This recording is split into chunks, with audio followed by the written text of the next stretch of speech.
Go to the architecture tab, okay? And now they've set up the software literally the way you follow design, okay? Now, whether it is AutoCAD that you're using or Revit that you're using, the way you do a floor plan follows the same basic guidelines that date back to drawing by hand. So what are those guidelines, or what is that sequence? Number one is you're going to draw all your walls first. Okay. Number two, you're going to add your doors and windows. Number three, millwork, plumbing, and all that stuff. Right?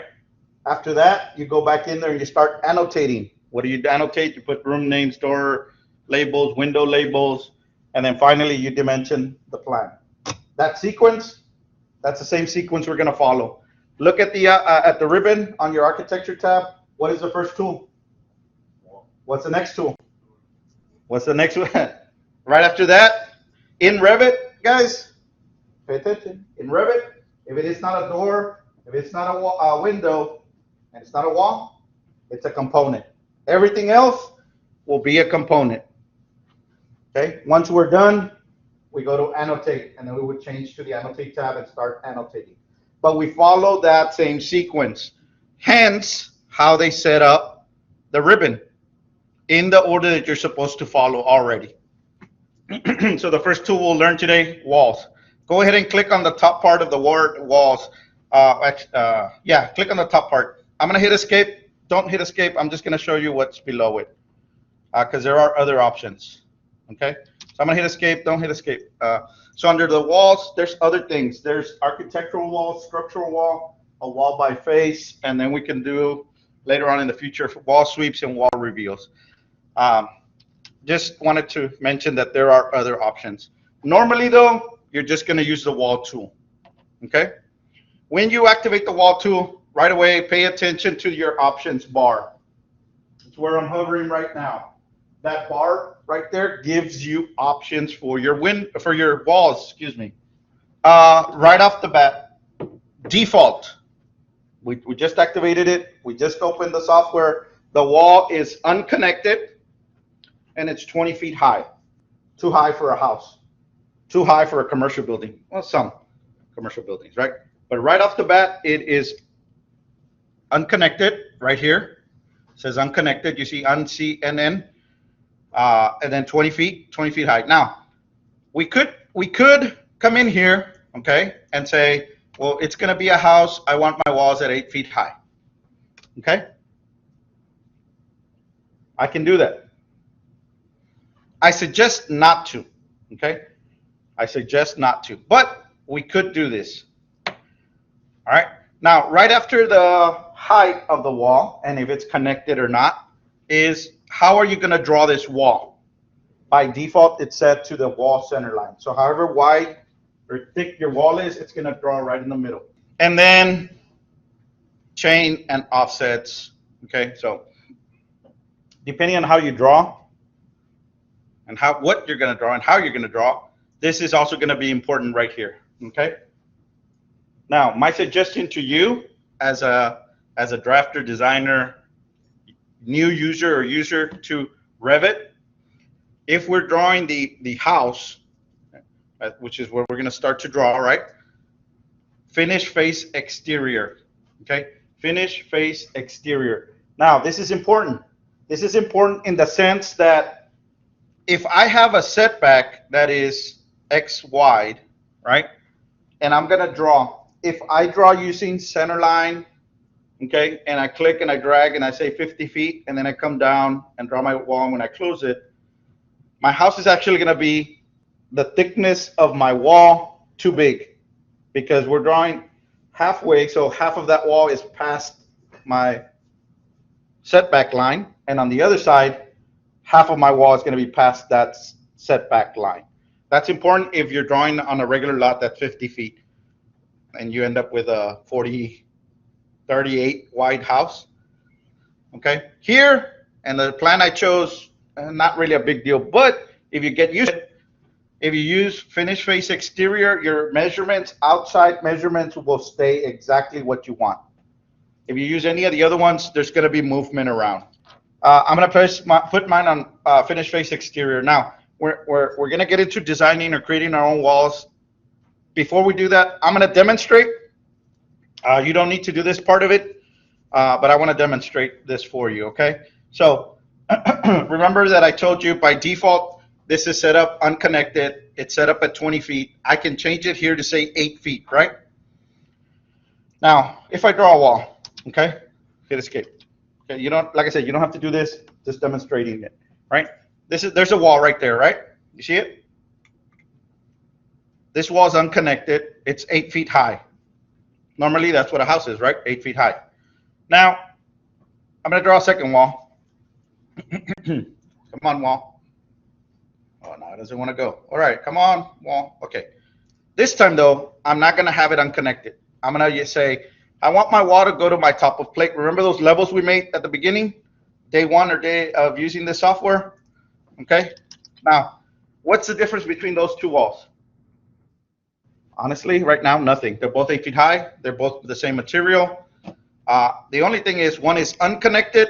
The other one goes to my top of plate. Now, this is important because so you have two walls right there, right? They both match. They're both 9 feet. But here's the thing, the big difference between these two, and I'm going to move them. Hold on. Let me move. Hold on. So you can see it a little better. Move them over here so we can see this stuff over here. All right. Now, okay. So those are my two walls, right? They look exactly the same, right? Now, pay attention. I talk to the client. I show my client what they wanted, what we had agreed on. And then he says, you know what? I don't have enough money. I think I need to cut my budget. I don't think I'm going to be able to do 9-foot walls. Why don't we just do 8-foot walls? That way the gypsum board fits perfectly. I don't have to pay extra for that extra foot. Click in here, 8, enter. The walls that are connected to that thing automatically adjust height. The ones that are unconnected, and if you decide to draw unconnected, guess what? You're going to have to go literally wall by wall and change the height. That's the difference between unconnected and connected. Or if they say, you know what, 9 was too low, can we go 10 feet high all the way around? I just type 10 and all my walls are 10 foot high. All my walls, if they're connected to that top of plate. Okay? So, second suggestion, always connect your walls.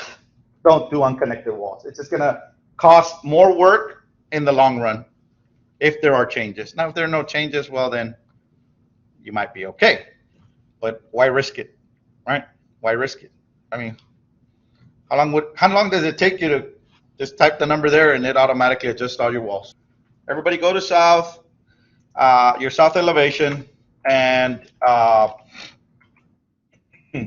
let's drop a second level. Let's create a second level. A refresher on levels. It was on the architecture tab. Right here where it says level, activate it, and make sure that this check mark is on. Make sure it's on, okay? Turn it on.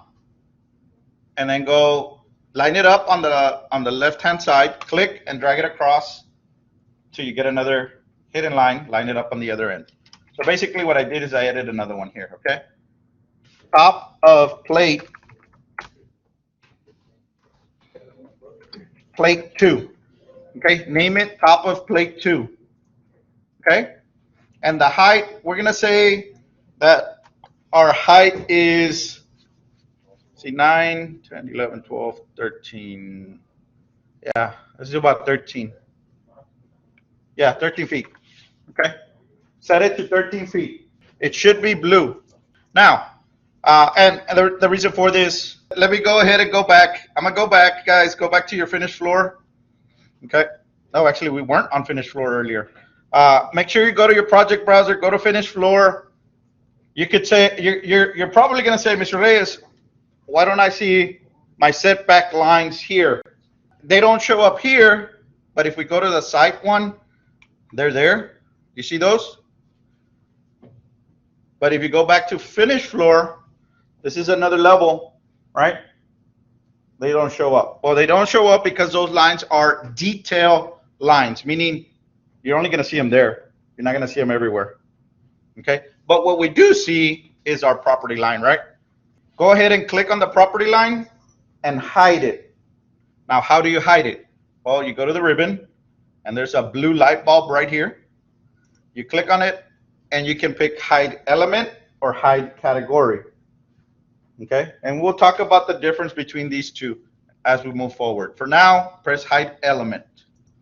All right, let me go to finish floor. Okay, the other thing that's going to be very important, guys, as you start drawing, because we're going to use finish face exterior, you always want to draw clockwise.